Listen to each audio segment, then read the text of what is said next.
तो बड़े बड़े बातों में बह गए हैं। जब छोटे थे तो बड़े बड़े बातों में बह गए, और जब बड़े हुए हैं तो छोटे छोटे बातों में बिखर गए। चलिए मिलते हैं आगे कंटेंट की ओर। हेलो, स्वागत है आपका बोध गया वाला में। आप देख रहे हैं बोध गया वाला का यूट्यूब चैनल। इसके माध्यम से हम सभी विषयों का संपूर्ण एवं विस्तृत अध्ययन कर रहे हैं। जैसे अभी हम लेकर के आए हैं लुसेंट का इनकाउंटर सीरीज। इसमें हम फिजिक्स के, भौतिक विज्ञान के हम पेज बाय पेज इनकाउंटर कर रहे हैं। तो आपको ये वीडियो कैसा लग रहा है, इसके बारे में कुछ सुझाव दें या कुछ चीज़ें लानी है उसमें अब ज़रूर बताएं। तो अगर चैनल को सब्सक्राइब नहीं किए हैं तो कर लें, और बेल आइकन को दबा दें और लाइक करके ज़रूर जाएं। तो चलिए मिलते हैं इनकाउंटर सीरीज में। देखिए, आज इनकाउंटर सीरीज का 5वां दिन है। आज 5वां पेज है। 5 दिन 5वां, यानी कि पेज भी 5वां है। तो आप 5वां पेज पढ़ने के बाद आप धीरे धीरे जैसे जैसे आज बढ़ते जाएंगे तो उसमें आप देखेंगे कि हमारा धीरे धीरे जो है भौतिक विज्ञान कुछ हद तक धीरे धीरे ठीक होते जाएगा, और एक तरह से लुसेंट भी कवर होते जाएगा। क्योंकि आप एक बार पेज पे पढ़ते होंगे तो कुछ दिमाग में नहीं रहता होगा, लेकिन जब आप पढ़ लेंगे, इसको एक बार देख लेंगे, तो आप में बहुत सारा ध्यान आ जाएगा, बहुत सारा ज्ञान आ जाएगा, बहुत सारा सीखने के लिए मिलेगा। चलिए मिलते हैं, आगे बढ़ते हैं। चलिए देखिए, आज हम लोग पढ़ने वाले हैं कार्य, ऊर्जा एवं शक्ति के बारे में। आज का जो पेज है वो पीछा कुछ छूटा हुआ था, उसको जैसे पेज में रहता है कि कुछ चीज़ें पीछे छूट जाती है उसके बाद रहती है। तो देखिए आज क्या है, कार्य, ऊर्जा एवं शक्ति के बारे में आज पढ़ेंगे। जो विकृति वस्तु को स्थिति ऊर्जा होती है, देखिए इसमें स्थिति ऊर्जा के कुछ पॉइंट छूटा हुआ है। यदि किसी वस्तु में उसके मूल स्थिति में विस्थापित कर दिया जाए, यानी पहले की स्थिति में ले लाया जाए, तो उसमें विकृति आ जाती है, एक्स उत्पन्न हो जाती है, और इसका वंशता नियतांक जो है स्प्रिंग कांस्टेंट हो जाती है, वो के हो जाती है। यानी कि के जो है वो स्प्रिंग का कांस्टेंट होता है, नियतांक हो जाती है। तो उसमें संचित स्थिति ऊर्जा बराबर होता है पोटेंशियल एनर्जी बराबर होता है हाफ के एक्स स्क्वायर। के जो है वो नियतांक है, यानी कि किसका, स्प्रिंग का, और एक्स क्या है, उसकी लंबाई का है। ठीक है, विकृति होती है जो विकृति, यानी कि बढ़ा देते हैं उसको, कमा देते हैं, उसके बारे में है। तो चलिए आगे देखते हैं। चलिए आगे देखते हैं।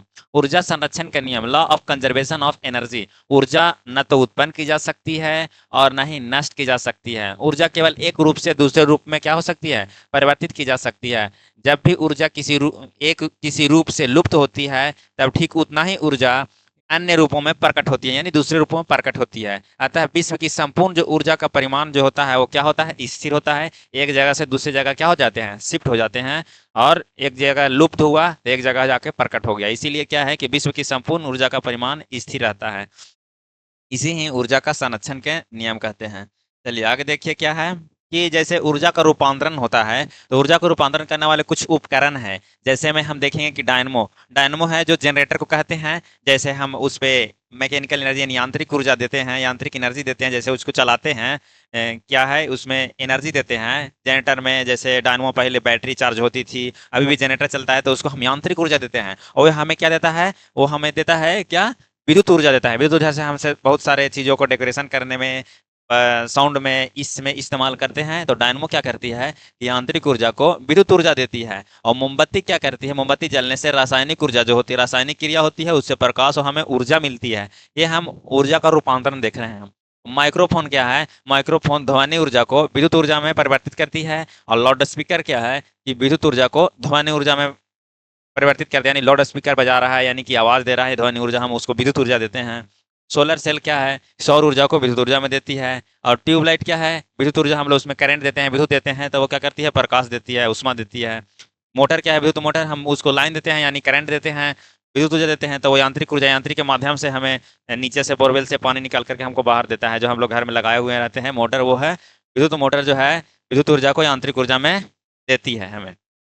विद्युत बल्ब क्या है, विद्युत बल्ब जो है, विद्युत ऊर्जा जो है प्रकाश एवं उष्मा ऊर्जा देती है। विद्युत बल्ब जो है उष्मा भी देती है, हमको उसमें करंट देते हैं, ऊर्जा देते हैं, करंट देते हैं।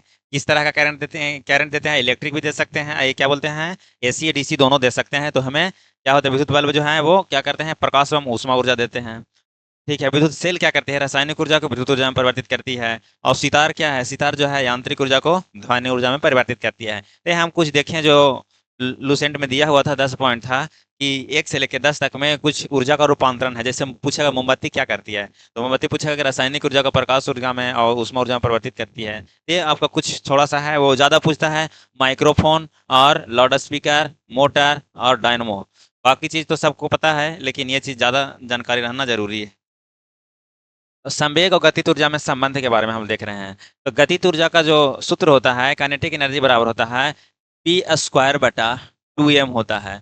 यानी कि जब संवेग एम भी बराबर पी लिखा हुआ है तो पी संवेग है, एम द्रव्यमान है, भी वेग है, अर्थात संवेग बढ़ने पर वस्तु की गतिज ऊर्जा भी क्या होती है, बढ़ती है। अगर इसमें आपको क्या करेंगे, गतिज ऊर्जा को बढ़ाएंगे तो संवेग भी क्या हो जाएगा, बढ़ जाएगा। संवेग बढ़ाएंगे तो गतिज ऊर्जा बढ़ेगा। यदि समान द्रव्यमान की दो वस्तुओं को संवेग समान हो तो उनकी गतिज ऊर्जा भी क्या होगी, समान होगी। यदि समान द्रव्यमान की दो वस्तुओं के संवेग भी समान हो तो उसकी गतिज ऊर्जा भी क्या होगी, समान होगी। लेकिन यदि अलग अलग द्रव्यमान की वस्तुओं का अगर संवेग समान है तो उसका कम द्रव्यमान वाले वस्तु की गतिज ऊर्जा क्या होगी, अति अधिक होगी, ज्यादा होगी। कैसे, जैसे मान लीजिए कि एक संवेग से अगर अलग अलग द्रव्यमान के, कोई वजन ज्यादा है कोई कम वजन, दोनों को फेंकेंगे तो जिसका हल्का रहता है वो ज्यादा तेजी से जाता है, और जो कम भारी रहता है, जैसे आप ट्रेन चल रही है और बस चलेगी तो दोनों में संवेग दोनों का अलग अलग है, जिसका द्रव्यमान ज्यादा है संवेग ज्यादा रहता है। ठीक है, लेकिन यदि ये अलग अलग द्रव्यमान की वस्तुओं को संवेग अगर समान है, अलग अलग द्रव्यमान के अगर संवेग समान है तो कम द्रव्यमान वाले वस्तु की गतिज ऊर्जा क्या हो जाएगी, अधिक रहेगी। क्या है कि जो यदि संवेग को दोगुना किया जाए, यदि संवेग को दोगुना किया जाए तो गतिज ऊर्जा 4 गुनी हो जाएगी। जैसे काइनेटिक एनर्जी बराबर होता है, काइनेटिक एनर्जी है पी स्क्वायर, यानी कि हम संवेग को क्या कर रहे हैं, दोगुना कर रहे हैं। तो हमारा जो गतिज ऊर्जा होगा, काइनेटिक एनर्जी जो होगा वो क्या कहलाएगा, 4 गुना हो जाएगा। तो यह लिखा हुआ है कि यदि हम संवेग को दोगुना करते हैं तो उसकी गतिज ऊर्जा 4 गुनी हो जाएगी। समान संवेग वाली दो वस्तुएं यदि अलग अलग द्रव्यमान की वस्तुओं को संवेग समान हो तो हल्के द्रव्यमान वाले वस्तु की गतिज ऊर्जा क्या होगी, अधिक होगी। शक्ति क्या है, शक्ति क्या है, यदि किसी कार्य को करने की दर को, किसी कार्य को करने की दर को शक्ति कहते हैं, और किसी कार्य करने की क्षमता को ऊर्जा कहते हैं। किसी कार्य करने की क्षमता को ऊर्जा कहते हैं, किसी कार्य करने की दर को शक्ति कहते हैं। ये दो पॉइंट हमेशा याद रखिएगा क्योंकि एग्जाम में पूछ चुका है, बहुत बार पूछ चुका है। तो शक्ति बराबर क्या होता है, कार्य बटा समय। शक्ति बराबर क्या होता है, शक्ति बराबर होता है कार्य बटा समय होता है। और उस कार्य का ऐसा मात्रक जूल है, कार्य का ये ऐसे मात्रक जूल है, और समय का क्या होता है, सेकंड होता है। जूल पर सेकंड भी कह सकते हैं शक्ति का। ठीक है, तो P बराबर क्या होता है, W/T। W/T यानी कि कार्य, वर्क अपॉन टाइम। ऐसा ही मात्रक शक्ति का ऐसे मात्रक वाट होता है। और वाट का नाम जो कहाँ से मिला है, कि वाट नाम का वैज्ञानिक जेम्स वाट, इन्हीं के समान में रखा गया था। जो हमारा शक्ति का ऐसा ही मात्रक है वाट, इन्हीं के समान में रखा गया था।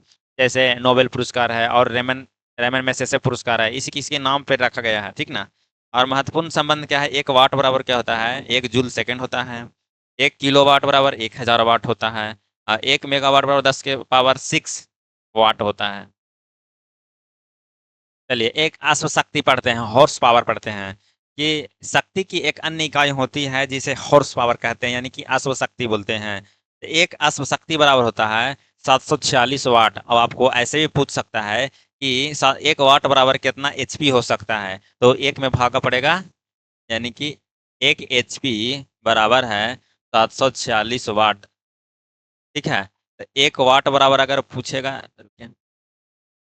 746 वाट बराबर एक एचपी, तो एक वाट बराबर 1/746 यानी कि इसको भाग देने पर जो आएगा वही एचपी का लाएगा। ठीक है, अर्थात एक एचपी बराबर 750 फुट एलबीएस यानी कि पाउंड सेकेंड। ठीक है, और एक केवी बराबर होता है 1000/746 यानी कि 1.1 केवी बराबर 1.34 एचपी होता है, यानी कि एक किलोवाट बराबर 1.34 हॉर्स पावर। ठीक है, ये चलिए आगे देखते हैं। वाट सेकंड होता है, एक वाट सेकंड बराबर होता है एक वाट गुने एक सेकंड। एक वाट सेकंड बराबर एक जूल, अर्थात वाट सेकंड जो है ऊर्जा या कार्य की ऐसा ही मात्रा क्या है, ये क्या है, ऊर्जा और कार्य का ऐसा ही मात्रक वाट सेकंड होता है।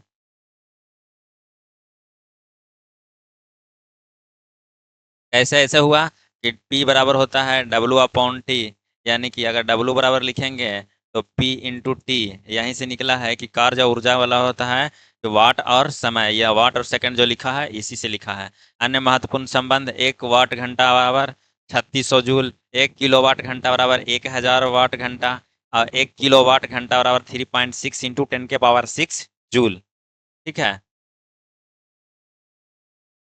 परीक्षा के लिए महत्वपूर्ण बातें हैं कि पोटेंशियल एनर्जी बराबर होता है हाफ के एक्स स्क्वायर। के जो है वो स्प्रिंग के नियतांक है और एक्स जो है उसका लंबाई में परिवर्तन है। पोटेंशियल एनर्जी बराबर जब गतिज ऊर्जा और संवेग के बीच में संबंध रहेगा तो गतिज ऊर्जा बराबर क्या होती है कि पी स्क्वायर बटा 2m होती है और शक्ति बराबर होता है डब्ल्यू अपॉन टी है। 1 वाट बराबर 1 जूल सेकंड है। 1 HP बराबर 740 वाट है। 1 वाट घंटा बराबर 3600 जूल है। और 1 किलोवाट घंटा बराबर 3.6 इंटू 10⁶ जूल है। वाट, किलोवाट, मेगावाट, एचपी ये सब शक्ति के मात्रक हैं। वाट, किलोवाट, मेगावाट, एचपी की शक्ति के मात्रक हैं। वाट सेकेंड, वाट घंटा और किलोवाट घंटा ये सब कार्य और ऊर्जा के मात्रक है। ये दोनों ध्यान रखिएगा। ठीक है, आगे देखते हैं। गुरुत्वाकर्षण के बारे में है। क्या है, सेब गिरा था ना, न्यूटन महाराज जी नीचे बैठे हुए थे और जब सेब गिरा था तब बताइए, सेब गिरा था वहीं से तो आया है गुरुत्वाकर्षण का नियम। तो न्यूटन का गुरुत्वाकर्षण नियम है कि न्यूटन के अनुसार किसी दो पिंडों के बीच कार्य करने वाले आकर्षण बल उनके द्रव्यमान के गुणनफल के अनुक्रमानुपाती तथा उनके बीच की दूरी के वर्ग के व्युत्क्रमानुपाती होती है। जैसे में F बराबर जी, यानी कि क्या है, गुरुत्वाकर्षण ग्रेविटेशनल यही है, और m1 द्रव्यमान m2 बटा आर स्क्वायर। ये क्या है हमारा, ये सूत्र है किसका, गुरुत्वाकर्षण बल का बराबर होता है कैपिटल जी इंटू m1, यानी दोनों पिंडों के द्रव्यमान का गुणनफल बटा दोनों के बीच की दूरी का वर्ग। एफ क्या है, गुरुत्वाकर्षण बल है। m1 m2 दोनों पिंडों का द्रव्यमान है। आर दोनों पिंडों के केंद्रों के बीच की दूरी है। और जी सार्वत्रिक जो है गुरुत्वाकर्षण नियतांक है। जी का मान क्या होता है, कैपिटल जी का मान होता है 6.67 इंटू 10⁻⁻11 न्यूटन मीटर स्क्वायर पर केजी स्क्वायर। ठीक है, न्यूटन मीटर स्क्वायर पर केजी स्क्वायर। आगे देखते हैं कि सार्वत्रिक गुरुत्वाकर्षण नियतांक जो होते हैं कैपिटल जी का प्रायोगिक मान सबसे पहले हेनरी कैवेंडिश ने 1788 ईस्वी में दिया था। ये एक बार पूछ चुका है कि जो गुरुत्वाकर्षण जो नियतांक है उसको जो किसने खोजा था, तो हेनरी कैवेंडिश ने खोजा था। गुरुत्व क्या है, ग्रेविटी क्या है, न्यूटन के गुरुत्वाकर्षण के अनुसार पृथ्वी और किसी पिंड के बीच कार्य करने वाले आकर्षण बल को गुरुत्वीय कहते हैं, ग्रेविटी कहते हैं। सरल शब्दों में बोला जाए तो पृथ्वी जिस आकर्षण बल से किसी वस्तु को अपनी ओर केंद्र की ओर खींचती है उसी को क्या कहते हैं, ग्रेविटी कहते हैं। जैसे पृथ्वी अपनी ओर किसी वस्तु को खींचती है उसे क्या कहते हैं, ग्रेविटी कहते हैं। और इस बल के कारण वस्तु में जो त्वरण उत्पन्न होता है उसे गुरुत्वीय त्वरण कहते हैं। ठीक है, गुरुत्व जनित त्वरण कहते हैं, यानी स्मॉल जी कहते हैं। स्मॉल जी का मान होता है 9.8 इंटू 9.8 मीटर पर सेकेंड स्क्वायर होता है। और गुरुत्व जनित जो त्वरण होते हैं वस्तु के रूप, आकार और द्रव्यमान आदि पर निर्भर नहीं करते हैं। जो स्मॉल जी का मान होता है वो वस्तु के रूप पर नहीं निर्भर करता है, आकार पर निर्भर नहीं करता है और द्रव्यमान पर निर्भर नहीं करता है। ठीक है, अब आते हैं कि छोटा वाला जी है उसका जो मान हर जगह पे अलग अलग होता है। जैसे इंसान का भी वैल्यू हर जगह अलग अलग है, सबका नज़रिया अलग अलग है। अगर नज़रिया अलग अलग है तो उनका वैल्यू भी अलग अलग होगा। वैसे ही स्मॉल जी है, जहाँ ये जाएगा ससुराल में जाएगा तो इसका इज्जत अलग होगा, अगर घर में रहता है तो इसका इज्जत अलग होगा, अगर दोस्त के पास जाएगा तो इसका इज्जत अलग होगा, अगर फ्रेंड के पास जाएगा तो इसका इज्जत अलग होगा। तो इसका इज्जत बदलते रहता है, ये हमेशा बदलते रहता है इसका इज्जत, ये कांस्टेंट नहीं है, ये बदलते रहता है। ये पृथ्वी जो है पृथ्वी की सतह पर ऊपर या नीचे जाएंगे। जैसे पृथ्वी है, पृथ्वी से अगर ऊपर जाते हैं या गड्ढा में जाते हैं नीचे जाते हैं तो क्या होता है कि इसमें जाने पर सतह या ऊपर पृथ्वी के मतलब कहीं भी जाने पर जी का मान घटेगा, यानी स्मॉल जी का मान घटेगा। पृथ्वी से अगर नीचे जाएंगे तो भी घटेगा जी का मान, पृथ्वी से अगर ऊपर जाएंगे तो भी जी का मान घटेगा, लेकिन अगर ध्रुव पे चल जाएंगे तो अधिकतम होगा। ठीक है, केंद्र पे रहेंगे तो जीरो होगा। पृथ्वी के अगर केंद्र पे रहेंगे तो जी का मान क्या हो जाएगा, शून्य रहेगा। ठीक है, पृथ्वी के केंद्र पर रहेंगे तो क्या हो जाएगा, मान शून्य होगा। और ध्रुव पे रहेंगे तो पृथ्वी के ध्रुवों पर जी का मान अधिकतम होता है। और पृथ्वी के घूर्णन गति बढ़ाने या घटाने पर क्या प्रभाव पड़ता है, पृथ्वी की अगर घूर्णन गति बढ़ाया जाए या घटाने से ध्रुवों पर जी के मान में कोई परिवर्तन नहीं होता है। पृथ्वी पर अगर घूर्णन गति बढ़ा दिया जाए, घटा दिया जाए, तो ध्रुव पे जी का मान कोई परिवर्तन नहीं होगा, यानी कि अगर ध्रुव पे जी का मान जो है वही हमेशा वैसे ही रहेगा, चेंज नहीं होगा। और विषुवत रेखा पर, विषुवत रेखा पर है जी का मान न्यूनतम होता है, यानी कि भूमध्य रेखा पर जी का मान क्या हो जाएगा, न्यूनतम होता है। पृथ्वी की घूर्णन गति बढ़ाने पर, यदि पृथ्वी की घूर्णन गति बढ़ा दिए जाए तो विषुवत रेखा पर जी का मान कम होगा, विषुवत रेखा पर जी का मान कम होगा। बढ़ाने पर, पृथ्वी की घूर्णन गति अगर बढ़ा दिए जाए तो विषुवत रेखा पर जी का मान कम हो जाएगा। यदि पृथ्वी की घूर्णन गति घटा दिया जाए तो विषुवत रेखा पर जी का मान बढ़ जाएगा। पृथ्वी की घूर्णन गति घटाने पर विषुवत रेखा पर जी का मान बढ़ जाएगा, विषुवत रेखा पर, यानी ना कि ध्रुव पे, ध्रुव पे कांस्टेंट रहेगा। और पृथ्वी की घूर्णन गति रोक देने पर, पृथ्वी की घूर्णन गति अगर रोक देने पर ध्रुव और विषुवत रेखा पर जी का मान समान हो जाएगा। यदि पृथ्वी की घूर्णन गति अगर रोक दिया जाए तो ध्रुव पर तो ऐसे भी कोई परिवर्तन होने वाला है नहीं, लेकिन अगर रोक दिया जाए तो हमारा विषुवत रेखा पर समान रहेगा। ठीक है, विषुवत रेखा और जी का मान समान रेखा रहेगा। घूर्णन गति से जुड़ा कुछ विशेष तथ्य है। यदि पृथ्वी अपने वर्तमान कोणीय चाल से 17 गुनी अधिक चाल से घूमने लगे तो विषुवत रेखा पर वस्तु भारहीनता की स्थिति में आ जाती है, यानी शून्य की स्थिति में आ जाती है।